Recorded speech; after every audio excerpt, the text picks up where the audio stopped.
আজকে আমরা শিখব আমরা কিভাবে স্ট্যাম্পের উপরে আমরা দাঁড়াবো। এটাকে ক্রিকেটীয় ভাষায় স্টান্স বলা হয়। তো এটা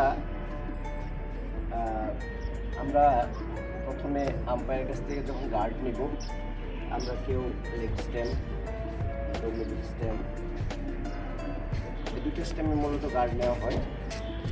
যদি আমরা লেগ স্ট্যাম্প গার্ড নেই তাহলে আমরা লেগ স্ট্যাম্পের উপর দাঁড়াবো, আর মিডল স্ট্যাম্প গার্ড নিলে আমরা মিডল স্ট্যাম্পের উপর দাঁড়াবো। তো এটা নির্ভর করে ব্যাটসম্যানের নিজস্ব চয়েসের উপর এবং তার সে কীভাবে অভ্যস্ত, তার প্র্যাকটিসের উপর। সে যেভাবে রিল্যাক্স ফিল করবে সেভাবেই সে দাঁড়াবে। কারোর জন্য কেউ হয়তো একটু এরকম বড় করে দাঁড়ায়, পাটার সামনে পাটা একটু সামনে থাকে, কেউ চেপে দাঁড়িয়ে দেবে। রিল্যাক্স যেটাতে তুমি কমফোর্ট ফিল করবে সেভাবে তুমি দাঁড়াবে।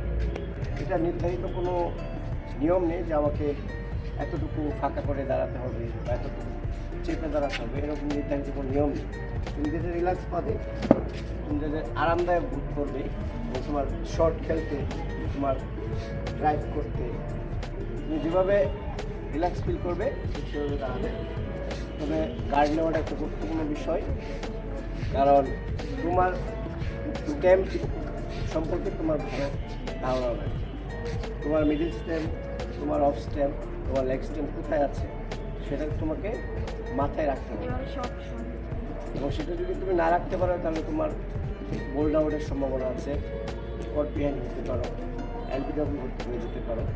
সো তোমাকে সেভাবে গার্ড নিতে হবে এবং স্টান্স নিতে হবে, দেন তুমি শট খেলবে।